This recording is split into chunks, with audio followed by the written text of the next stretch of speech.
Cycle સોર પાઠ 7 એક છલાંગે દરિયો કૂદો। એમાં આગળના વિડીયોમાં છે આપણે વાર્તા સમજી હતી, એના પ્રશ્ન જવાબ સમજ્યા હતા। આગળ પ્રશ્ન આપ્યો છે વાંચો। ફરી પાછી વાર્તા આપી છે। દરવાન મહારાજની જય હો। મહારાજ, કેટલાક સૈનિકો એક વાનર જેવા માણસને લઈને ગૃહસભામાં આવવાની રજા માગે છે। દરવાન એટલે કે દરબારની આગળ ઊભો હોય એ માણસ કે છે કે રાજાને આવીને કે છે કેટલાક સૈનિકો છે એ ગૃહસભા એટલે કે રાજ્યસભામાં જ્યાં એની સભા ભરાતી હોય રાજાની, ત્યાં સભામાં આવવાની ઇજાજત રજા માગે છે, એટલે એની પાસેથી મંજૂરી માગે છે કે એક વાનર જેવા માણસને લઈને સૈનિકો રજા માગે છે કે અમે રાજ્યસભામાં આવી રાવણ આવવા દો। 4-5 સૈનિકો હનુમાનને એક દોરડામાં બાંધીને લાવે છે। રાવણ શું કહે છે કે રાવણની સભા હતી તો રાવણ કહે છે કે હા એને આવવા દો। પછી 4-5 સૈનિકો છે એ હનુમાનને એક દોરડાથી બાંધીને લઈ આવે છે। રાવણ, અરે આ કોણ છે? નથી માણસ કે નથી વાંદરો, અને અહીં શું કામ લાવ્યા છો? શું કામ છે? રાવણ એના સૈનિકોને કહે છે કે આ કોણ છે? વાંદરો પણ નથી અને માણસ પણ નથી, તો તમે એને શું કામ અહીંયા લાવ્યા છો? એનું શું કામ છે?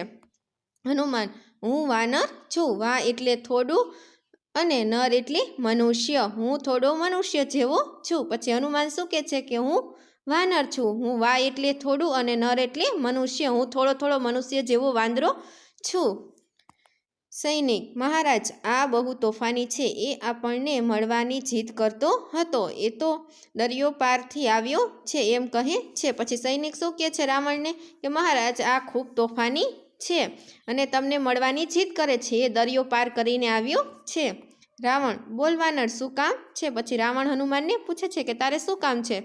હનુમાન કહે છે મારે કશું કામ નથી, આ તમારા સૈનિક મને પકડી લાવ્યા છે।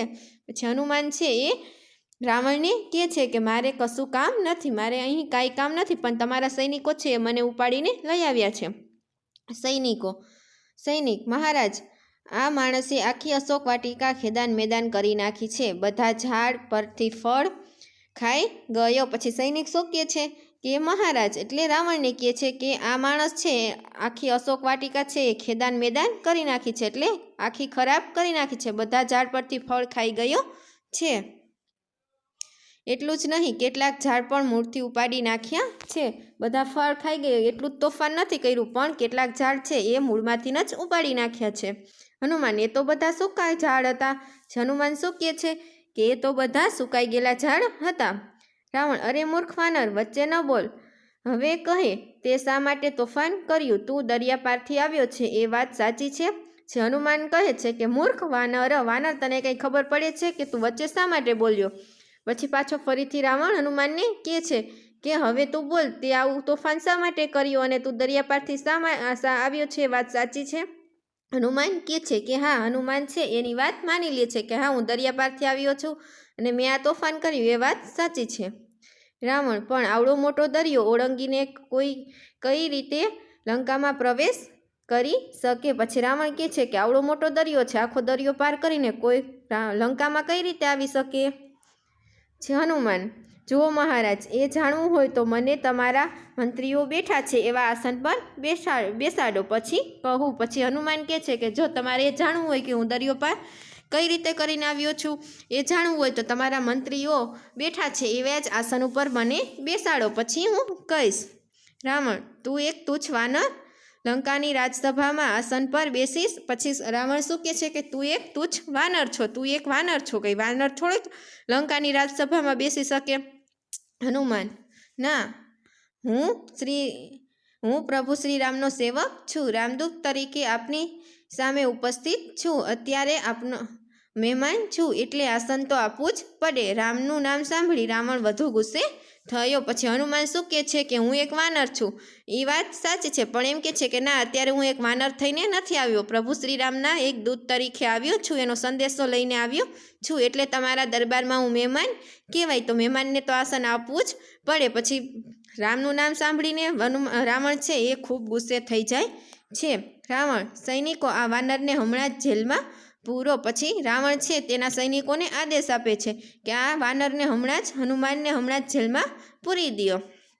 એક મંત્રી, ક્ષમા મહારાજ, પણ આ તો પણ આ અન્ય રાજ્યમાંથી આવ્યો છે એટલે આપણા મહેમાન કહેવાય, એમને જેલમાં ન પૂરાય. હું તો આપને વિનંતી કરું છું કે એમને આસન પણ આપવું જોઈએ. પછી એક મંત્રી આવીને શું કહે છે? ક્ષમા મહારાજ. પછી રાવણ પાસે માફી માગીને કહે છે કે એ બીજા રાજ્યમાંથી આવ્યો છે એટલે આપણો મહેમાન કહેવાય, એટલે મહેમાનને ક્યારેય જેલમાં પૂરાય નહીં, એને આસન બેસવા માટે આપવું પડે. રાવણ: બિલકુલ નહીં, એણે જે કરવું હોય તે ઊભા જ કહેવું પડશે. પછી છે એ રાવણ શું કહે છે કે બિલકુલ નહીં, એટલે એને આસન આપશું નહીં, તેને જે વાત કરવી હોય તે ઊભા જ કરશે કે વાત કહેશે. મંત્રી: પણ મહારાજ. પછી મંત્રી છે એ પાછા રાવણને કહે છે પણ મહારાજ. રાવણ: પણ ને બણ, આ મારી આજ્ઞા છે કે એ ઊભો જ રહેશે. પછી મંત્રીને વચ્ચે જ રોકી દે છે રાવણ અને કહે છે કે પણ કાંઈ નહીં, કે મારી આજ્ઞા છે કે આને વાત કરવી હોય તો ઊભા જ કરશે. હનુમાન: કંઈ વાંધો નહીં, મને આસન પર બેસતા આવડે છે. પછી હનુમાન શું કહે છે? તમે આસન ન આપો તો કાંઈ નહીં, મને આસન ઉપર બેસતા આવડે છે. આમ કહી હનુમાને પોતાના એક હાથની આંગળી ખેંચી અને પૂંછડી લાંબી થવા માંડી. આ પૂંછડીને ગોળ ગોળ ગૂંચવાડા જેમ ગોઠવવા માંડી. પૂંછડી ખૂબ લાંબી થઈ એટલે રાવણ કરતાં પણ ઊંચું આસન થયું. હનુમાન તો કૂદકો મારીને તેના ઉપર બેસી ગયા. રાવણ ગુસ્સેથી લાલચોળ થઈ ગયો. પછી હનુમાન કહે છે કે રાવણને કે તમે આસન ના આપો કે નહીં, મને આસન ઉપર બેસતા આવડે છે. એમ કહીને પોતાના એક હાથની આંગળી ખેંચે છે અને પૂંછડી લાંબી થવા માંડે છે. પછી હનુમાન છે તેની પૂંછડીને ગોળ ગોળ ગૂંચવાડાની જેમ ગોઠવવા માંડી અને ગોઠવી પૂંછડી ગોળ ગોળ ગોઠવીને આસન બનાવ્યું. તે આસન કેવું બન્યું કે રાવણ બેઠો તો એના કરતાં પણ ઊંચું આસન પૂંછડીનું બનાવી દીધું અને હનુમાન છે એ કૂદીને એના ઉપર બેસી જાય છે. આ જોઈને રાવણ ખૂબ જ ગુસ્સે થઈ જાય છે. રાવણ: આ વાંદરાને તાત્કાલિક પકડી લો, એની પૂંછડી કાપી નાખો કે સળગાવી નાખો. પછી આ જોઈને રાવણ તો ખૂબ ગુસ્સે થઈ જાય છે ને એના સૈનિકોને કહે છે કે આ વાનરને તાત્કાલિક એટલે જલ્દીથી પકડી લ્યો, એની પૂંછી કાપડી નાખો અથવા સળગાવી દો. મંત્રીઓ અને સૈનિકો હનુમાનની આવી શક્તિથી ડરી ગયા એટલે એમને એમ ઊભા રહ્યા. હનુમાન પોતાના પૂંછાસન પર હસતા રહ્યા. પછી મંત્રી અને સૈનિકો છે હનુમાનની આવી શક્તિ જોઈને એટલે કે પૂંછડી લાંબી કરીને ઉપર બેસી ગયા એવી શક્તિ જોઈને ખૂબ જ ડરી જાય છે અને હનુમાન બેઠા છે એને જોતા રહી જાય છે. પછી હનુમાન છે એના સૈનિકો આગળ નથી આવતા રાવણના એ જોઈને આ પૂંછાસન એટલે પૂંછડીનું આસન બનાવ્યું તેના ઉપર બેઠા રહીને આ બધા એની પાસે નથી આવતા એ જોઈને હસવા લાગે છે. રાવણ: સૈનિકો, તાત્કાલિક મારી આજ્ઞાનું પાલન કરો, આ અભિમાની વાનરની પૂંછડી સળગાવી દો. પછી શું કહે છે રાવણ કે સૈનિકોને કહે છે કે મારી આજ્ઞાનું પાલન કરો અને જલ્દીથી આ વાંદરાની પૂંછડી સળગાવી દો. સૈનિકો ક્યાંકથી થોડા ગાભા ગોદડા લાવ્યા અને હનુમાનની પૂંછડીએ વીંટ્યા. ક્યાંકથી તેલ લાવીને ગાભા ગોદડા પર રેડ્યું. છેલ્લે દિવાસળીથી પૂંછડી સળગાવી. પછી રાવણ છે એના સૈનિકોને આજ્ઞા આપે છે કે મારું કામ કરો કે આ હનુમાનની પૂંછડી છે એ સળગાવી દો. તો સૈનિકો છે એ ક્યાંકથી થોડાક ગાભા ગોદડા લઈ આવે છે અને હનુમાનની પૂંછડીએ વીંટી દે છે અને વીંટીને ગાભા ગોદડા ઉપર તેલ નાખે છે અને એમાં દિવાસળી મૂકીને પૂંછડી સળગાવે છે. જેવી પૂંછડી સળગી કે તરત જ હનુમાને પોતાનું પરાક્રમ શરૂ કર્યું. લાંબી પૂંછડીનો છેડો જુદી જુદી જગ્યાએ અડકાવવા માંડ્યો. ઘડીકમાં આ ખૂણેથી ઘડીકમાં પેલા ખૂણે. આખી રાજસભામાં ભાગમ ભાગ થઈ ગઈ. હનુમાન તો સળગતી પૂંછડી સાથે ત્યાંથી કૂદીને મહેલના બીજા મકાનો તરફ ગયા. ત્યાંથી બહારની બાજુએ ગયા. જ્યાં ગયા ત્યાં આગ લાગવા માંડી. લંકાના રાક્ષસો નાસભાગ કરવા લાગ્યા. સૈનિકો એક જગ્યાએથી આગ હોલાવે ત્યાં હનુમાન બીજી જગ્યાએ પૂંછડી અડાડે. ઠેક ઠેકાણી આગ લાગી. હનુમાન તો હસતા જાય અને આગ લગાડતા જઈને ગાતા જાય.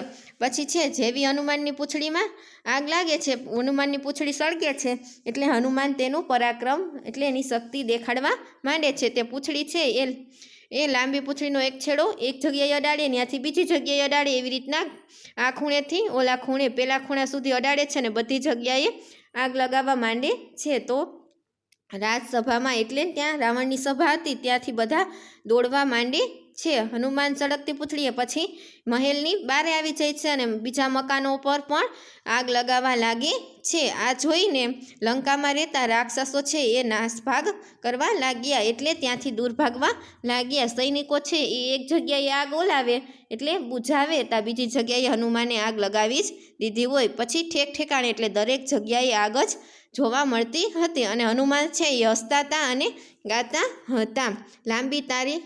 લંકા તારી સળગી ગઈ, પૂંછડી મારી સાજી રહી. તેલ પણ તારું ગાભા તારા, દિવાસળી પણ તારી ગઈ, પૂંછડી મારી સાજી રહી. સળગ્યા મકાને સળગ્યા મહેલો, ઊભી બજાર પણ સળગી ગઈ, પૂંછડી મારી સાજી રહી. પછી છે એ લંકામાં ફરતી બાજુ એટલે ચારે બાજુ છે આગ લગાવે છે અને હનુમાન ગીત ગાય છે.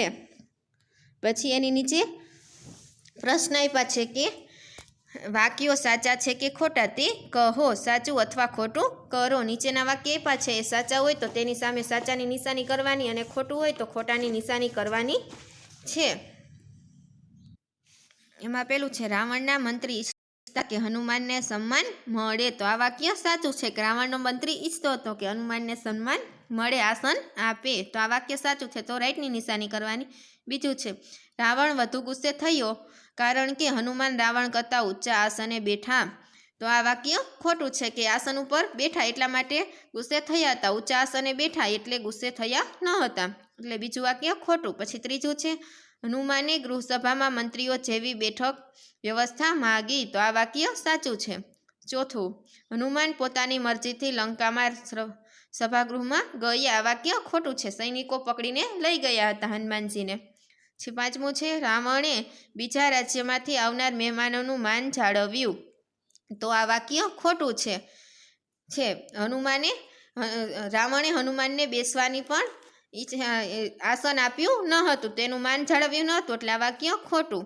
છઠ્ઠું છે હનુમાને સળગતા ગાભા ગોદડા નાખીને લંકાની મહેલમાં ઠેર ઠેર આગ લગાડી, તો આ વાક્ય ખોટું છે કે રાવણના સૈનિકોએ હનુમાનની પૂંછડી સળગાવી હતી, તો હનુમાને તેની પૂંછડીથી લંકામાં આગ લગાવી હતી, તો આ વાક્ય ખોટું છે.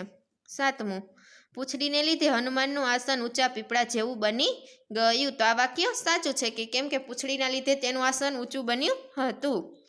આઠમું છે રાવણે હનુમાનને નીચે ઊભા જ વાત કરવા વિનંતી કરી, તો આ વાક્ય ખોટું છે કે તે રાવણે વિનંતી નથી કરી પણ ગુસ્સે થઈને કીધું હતું કે એને વાત કરવી હોય તો ઊભા જ કરે, નહીતર કાંઈ નહીં, તો આ વાક્ય ખોટું. પછી નવમું છે હનુમાને રાવણને જણાવ્યું કે તેણે શા માટે ઝાડવાનું નુકસાન કર્યું, તો આ વાક્ય સાચું છે કે રાવણે હનુમાનને પૂછ્યું હતું કે તે આવું તોફાન શા માટે કર્યું ને ઝાડવાનું નુકસાન શા માટે કર્યું. 10મું હનુમાન દરિયા જેવી મોટી નદી કૂદીને લંકા આવ્યા હતા, તો આ વાક્ય ખોટું છે. હનુમાન છે એ દરિયા જેવડી નદી કૂદીને નહોતા આવ્યા પણ દરિયો જ કૂદીને લંકામાં આવ્યા હતા, એટલે 10મું વાક્ય છે એ ખોટું છે.